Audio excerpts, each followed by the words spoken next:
Iya, iya. Nah, Iya. Masih biasanya ini blender hal lah Mas, sederhana masih mungkin. blender gitu. Iya, benar.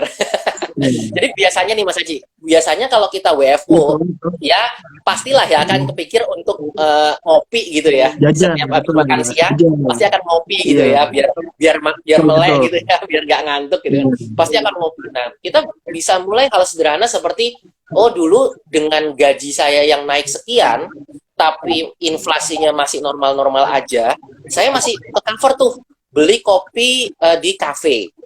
Nah, sekarang teman-teman bisa mulai, oke, kopinya nggak kita ilangin, kita nggak paksa. Mungkin kalau versi ekstrim kan, ya udah saya nggak ngopi, tapi takutnya kalau nggak ngopi ngantuk jadi mempengaruhi kerja gitu kan Mas Haji ya. Betul, Jadi betul Mas. bener banget kan, jadi kita Udah bisa tetap evaluasi, melek oh ya, berarti biar biar tetap semangat gitu. iya bener. Jadi kopinya tetap wajib, cuman versi kopinya nih Iya. Mas Haji yang bisa kita downgrade Iya. misalnya. Oh biasanya Iya. saya beli di kafe gitu kan. Oh kita bisa nih beli. Oh iya mungkin saya harus mulai memilih kopi saset misalnya untuk saya bikin sendiri di Iya. pantry misalnya gitu ya. Atau Yang misalnya oke, serenting tuh iya betul-betul yang betul. serenting pun 10 ribuan itu dapat banyak ya Mas. Nah betul banget itu. Saya cek kemarin salah satu Betul. merek nih Mas Haji itu dua Serentingan. puluh ribu ya. Iya. Itu sudah dapat Iya. creamer, susu sama kopinya tuh. Satu Iya, renceng betul, tuh ya betul. kan. Ya, Nah, serencing jadi bisa banyak ya Mas. Bisa bisa banyak, berkali-kali mungkin, betul. mungkin bisa banyak dulu lah ya. Bisa Betul hemat banyak banget. tuh ya Mas. Bayangin sekali kalau kita kafe Iya. misalnya, itu menu 25.000 sampai 50.000 satu kali minum kopi gitu ya. Nah, kita dengan 20.000 sampai 50.000 bisa dapat serenceng, satu rencengnya 10, teman-teman sudah bisa menghemat 1/10 dari Betul. anggaran yang teman-teman biasanya keluarkan sebelum pandemi, misalnya kayak gitu. Nah, itu sudah nolong banget teman-teman, nolong banget percaya. Jadi teman-teman bisa menghemat dari sisi itu. Bayangin kalau misalnya 1/10 kalikan 12 bulan aja, teman-teman masih masih punya spare untuk menghadapi kenaikan akibat inflasi sama mungkin dalam tanda kutip kenaikan pendapatan yang mungkin agak sedikit berkurang. Nah, itu bisa nolong banget dan hal-hal lainnya yang mungkin teman-teman bisa apa ya istilahnya kayak sesuaikan atau edukasikan ya kepada anggota keluarganya bahwa oh sekarang apa namanya lagi kayak gini nih, yuk kita mulai dalam tanda kutip berhemat atau yuk dalam tanda kutip kita mulai apa namanya memikirkan terkait dengan pengeluaran. Nah, tapi yang harus diperhatikan nih Mas Haji dan teman-teman sekalian, investasi nggak boleh kelewat. Nah, Betul. iya, investasi nggak boleh kelewat. Karena bagaimanapun juga, gaya hidup kita nggak cuma hidup di masa sekarang, tapi kita hidup di masa depan juga. Dan kita pengen masa depan kita nggak terganggu dengan apa namanya apa yang kita hadapi di masa sekarang gitu ya, inflasi dan lain sebagainya. Jadi tetap ya, masa depan kita harus cover dengan investasi, tapi di masa sekarang kita bisa evaluasi dengan tadi ya penyesuaian terhadap gaya hidup kita. Seperti itu Mas Haji. Oke, thank you banget nih sharingnya nih Mas Yusuf ya. Dan juga ini juga juga bisa sekalian menjawab nih tadi udah ada pertanyaan yang masuk yang relate ya bagaimana tadi mengatur pengeluaran ya di kala terjadi stagnansi pendapatan, tapi juga ada kenaikan inflasi dari barang dan jasa dari kebutuhan yang kita wajib ya dari kebutuhan wajib kita bulanan. Nah, dan juga kita membahas lanjut nih Mas Ucup ya, membahas seputar investasi ini ya.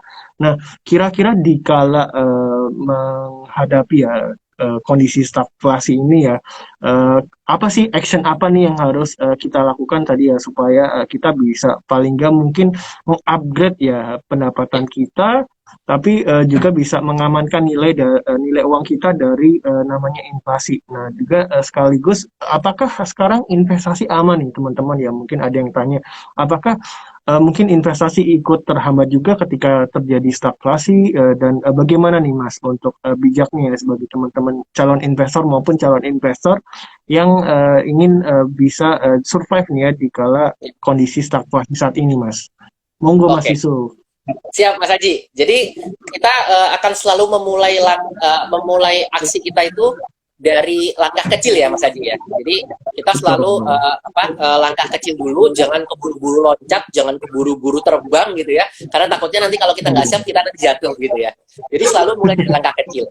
Ya, langkah kecil yang bisa kita lakukan sebagai individu, sebagai warga negara dan juga sebagai investor tentunya. Tadi yang sudah kita bahas ya di apa namanya pembahasan sebelumnya yaitu mengevaluasi keuangan kita.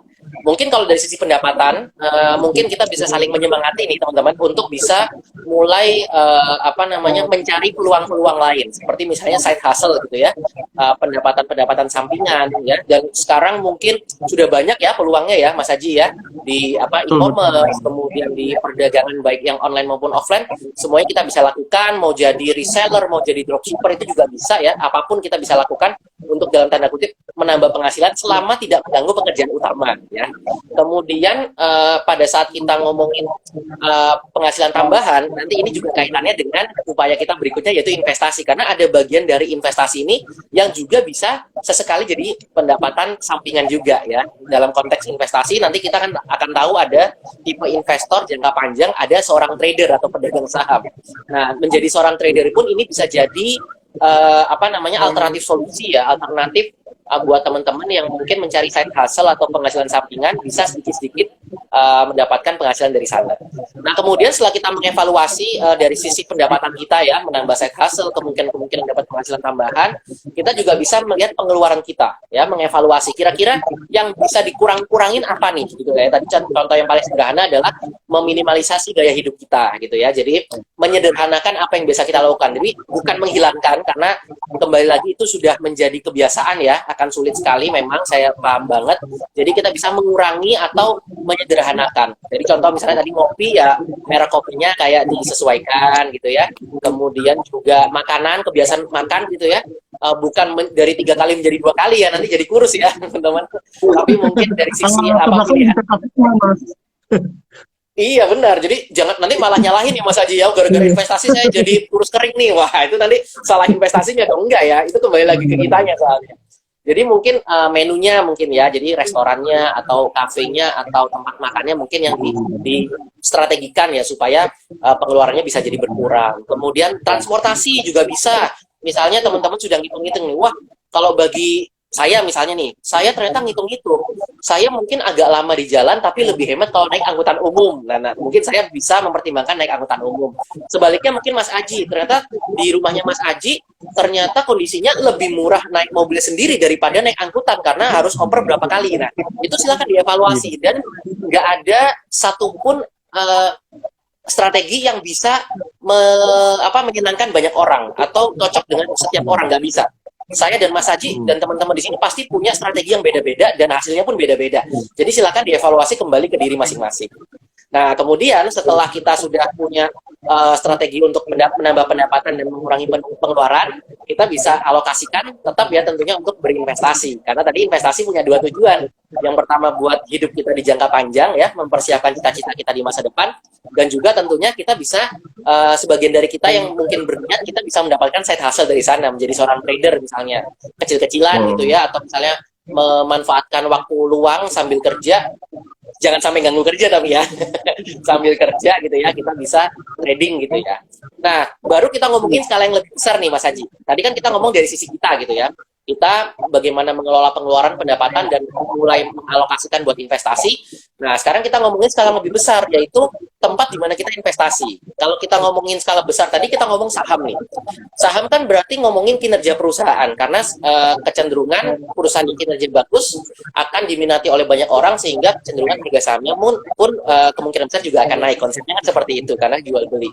Nah, kita lihat di kondisi sekarang, di masa stagflasi ini juga berdampak loh pada perusahaan. Ada perusahaan-perusahaan yang mengalami penurunan kinerja.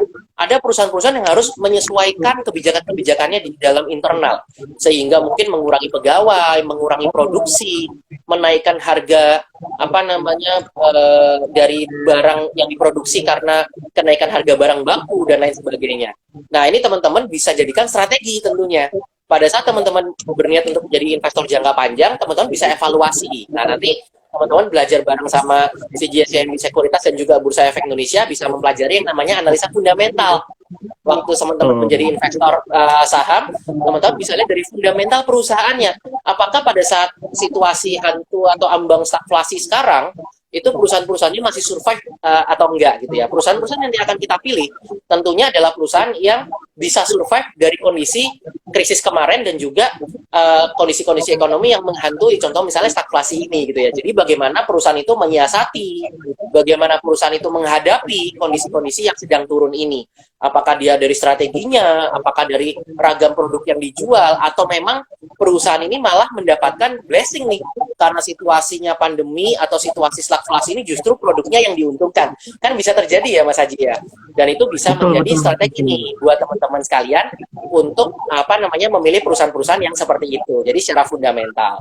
Nah, satu lagi teman-teman yang berminat untuk tadi ya mendapatkan side hustle menjadi seorang trader, nah teman-teman harus naik kelas nih, harus mengupgrade dirinya juga ya, menambah pengetahuannya dengan analisa teknikal namanya sebagai seorang investor saham supaya bisa melakukan tradingnya dengan aman dan nyaman. Karena dengan analisa teknikal ini ya, setelah dari fundamental ke analisa teknikal, teman-teman akan bisa mempelajari pergerakan harga saham ya. Dengan tidak gambling ya teman-teman ya. Kalau misalnya teman-teman tanpa analisa teknikal, jatuhnya teman-teman cap cip cup gitu ya, jatuhnya judi nih karena teman-teman cuma main tebak-tebakan doang. Tapi dengan analisa teknikal, teman-teman bisa melihat pergerakan harga saham itu sebagai sebuah trend. Nah, nanti di sini teman-teman bisa memprediksi dengan analisa teknikal itu kapan kiranya teman-teman harus beli di harga murah, kapan nanti teman-teman jual di harga mahal. Nah, jadi teman-teman bisa mendapatkan dampak dari stagflasi ini dari sisi positifnya. Teman-teman bisa mengevaluasi diri, baik pendapatan maupun pengeluaran. Teman-teman bisa tetap nyiapin masa depan dengan investasi, dan tentunya investasinya nggak asal, tapi teman-teman juga bisa mengevaluasi pengaruh stagflasi ini terhadap perusahaan supaya teman-teman nggak salah pilih perusahaan seperti itu. Oke, terima kasih banyak nih Mas Yusuf ya atas nasihatnya komplit dan lengkap sekali yang dijelaskan Mas Yusuf ya. Semoga bermanfaat ya. Nah juga tentunya bagi teman-teman ya yang mau tahu bagaimana investasi ya, dan juga pengen belajar bagaimana investasi ya, di mana si GCIB ini ada kelas yang namanya SPM ya Mas Yusuf ya, Sekolah Pasar Modal Learn and Earn, yang teman-teman bisa ikuti ya. Ini akan dilaksanakan tanggal 25 Agustus 2022. Nah, teman-teman juga bisa mendaftarkan ya untuk bisa ikut SPM Learn and Earn ya, yang tadi kita akan belajar lebih lengkap lagi ya bagaimana dasar-dasar investasi seperti apa. Mungkin teman-teman Bible lebih cenderung suka investasi misalnya jangka pendek ataupun jangka panjang, dan juga bagaimana sih cara menganalisisnya ya bagi secara teknikal maupun bagi teman-teman lebih yang suka menjadi investor ya secara fundamental seperti itu Mas Yusuf. Nah, sebelumnya kita lanjut lagi nih Mas Yusuf, ingin tanya lagi ya, dan kalau nggak tahu kita nggak salah tahu ya Mas Yusuf, di mana IDX ini punya tagline baru ya, namanya paham, punya, dan pantau nih. Dan tentunya ini sangat penting banget nih ya untuk teman-teman ini ketahui ya, penting banget nih untuk teman-teman nanti yang akan terjun dan berinvestasi ya, mulai berani berinvestasi sahamnya ya, supaya karena di market tentunya banyak katalis dan juga sentimen-sentimen yang mungkin kalau teman-teman asal investasi takutnya ini kaget ya, ataupun misalnya kalau ada rugi ini takutnya teman-teman ini jadi galau seperti itu ya. Nah, kalau dari Mas Yusuf boleh tahu nggak Mas, dijelaskan nih 3P dari tagline IDX itu apa nih yang bisa teman-teman cermati ya dan ketahui untuk nantinya sebelum berinvestasi nih Mas Ucup. Ya, betul. Siap Mas Haji. Jadi kalau kita ngomongin paham punya pantau, tadi yang sudah kita bahas beberapa menit ini Mas Haji, itu adalah terkait dengan sisi paham gitu ya. Di tahap pertama nih, P yang pertama yaitu paham. Kita yang pertama paham itu ada dua ya. Paham itu kita harus paham diri sendiri. Tadi yang sudah kita akan lakukan ya Mas Haji, itu mengevaluasi ya dari sisi keuangan kita, mulai dari pendapatan kita bagaimana, kemudian kita cerminkan ke pengeluaran kita. Jadi kita harus mengetahui bahwa kita dengan pendapatan sekian, gaya hidup saya harus seperti apa supaya saya bisa tetap hidup di masa sekarang dan bisa mempersiapkan masa depan ya, supaya kita tetap bisa ngopi, tetap bisa makan makanan kesukaan sampai kapanpun seperti itu. Jadi ya paham yang pertama itu paham diri sendiri dulu. Di sini mungkin message yang paling utama teman-teman, jangan pernah pakai uang panas dalam berinvestasi. Nah, uang panas itu yang mana nih? Tadi uang yang bikin dapur ngebul tadi teman-teman. Uang dapur, apalagi uang utang. Nah, itu nggak boleh dipakai buat investasi ya. Karena nanti kalau kita sudah artinya ya Mas Yusuf. Iya, bener banget Mas Haji. Cepet untung, tapi malah mungkin buntung ya. Nah, bener, nggak malah untung malah buntung gitu kan. Iya. Kalau kita Kalau investasi, kita kan selalu ngadepin yang namanya resiko gitu kan ya. Karena ada potensi keuntungan dan potensi resiko itu selalu berdampingan. Pada saat terjadi resiko, kalau kita pakai uang panas tadi ya, uang dapur atau uang utang, nah itu nanti hidup kita yang susah. Yang ada jadi anak istri nggak bisa makan, nanti teman-teman mahasiswa, yang paling sering terjadi mahasiswa nih Mas Haji, pakai iya, uang SPP semester depan untuk trading. iya, Waduh, pakai uang SPP betul. buat trading pula, udah itu 2 kali lipat ya. Iya, Udah kayak stakulasi itu, double damage ya. iya, iya, iya, iya. Jadi kalau apa, Aduh. takutnya dipakai trading terus ternyata nggak sesuai ekspektasi, malah uangnya nggak bisa dicairin, kemudian nggak bisa kuliah gitu ya kan.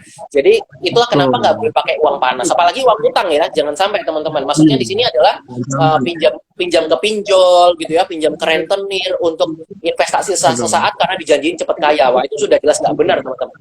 Jadi itulah pentingnya kita paham diri sendiri, kekuatan kita seberapa, batas yang kita Betul. gunakan untuk hidup kayak gimana, dan investasi berapa.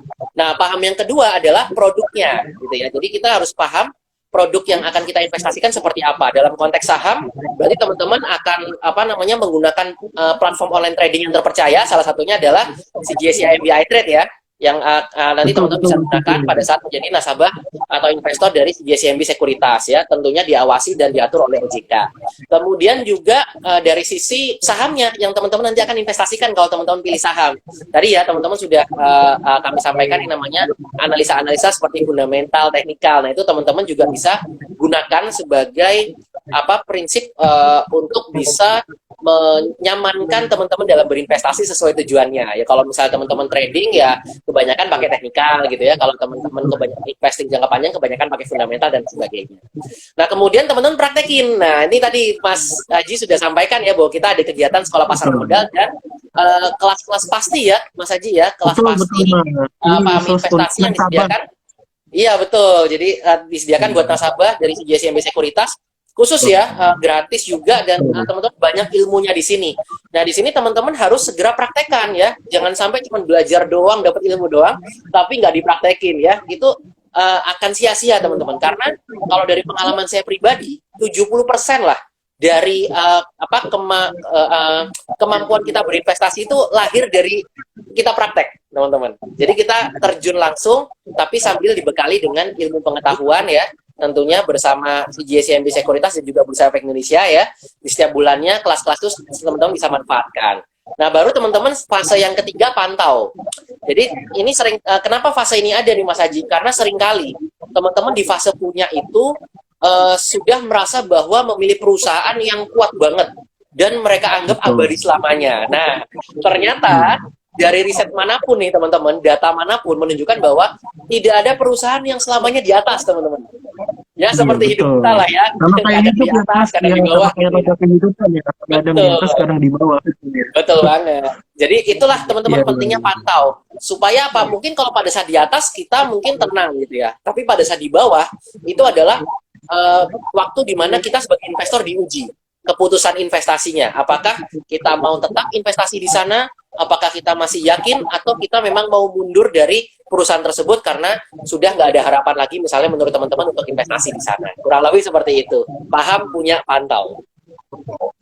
Oke, thank you banget nih ya Mas Yusuf ya tadi yang sudah diutarakan dan juga mungkin ini yang menjadi penutup ya dari sesi live chat pada siang hari ini. Jadi mungkin sedikit saya simpulkan ya. Jadi di mana untuk stagflasi sendiri adalah merupakan kondisi di mana tingkat pendapatan yang relatif stagnan, tapi cenderung dalam arti pergerakan harga dan barang di lapangan ya ini cenderung naik ya, dan tentunya Ya, juga untuk action apa yang harus kita lakukan, tentunya yang pertama adalah kita harus mengevaluasi ya dari segi pengeluaran dan juga kita bisa lebih bijak nih ya untuk bisa mengatur gaya hidup supaya dalam arti tidak besar pasak daripada tiang ya Mas dikala menghadapi stagflasi ini. Dan tentunya untuk bisa meningkatkan ya action lebih bijak lagi ya teman-teman supaya mungkin dari inflasi yang terjadi supaya tingkat pendapatan teman-teman ini juga bisa upgrade ya, bisa ikut juga meningkat dan juga dalam arti ini bisa menjaga nilai kekayaan teman-teman nggak tergerogoti oleh yang namanya musuh yang namanya inflasi ya, dengan teman-teman juga tadi bisa mulai berwirausaha ya apa ya mulai punya set hustle, pendapatan-pendapatan lain ya, passive income, dan juga salah satunya teman-teman juga bisa melakukan berinvestasi ya, melakukan investasi di saham secara rutin dan disiplin ya. Dalam arti ini untuk bisa menjaga nilai uang teman-teman supaya nggak tergerogoti oleh inflasi, dan juga bisa mewujudkan impian teman-teman nih, mungkin dari sejarah jangka pendek ataupun jangka panjang ya ke depannya, tentunya ini untuk hal-hal yang lebih produktif lagi.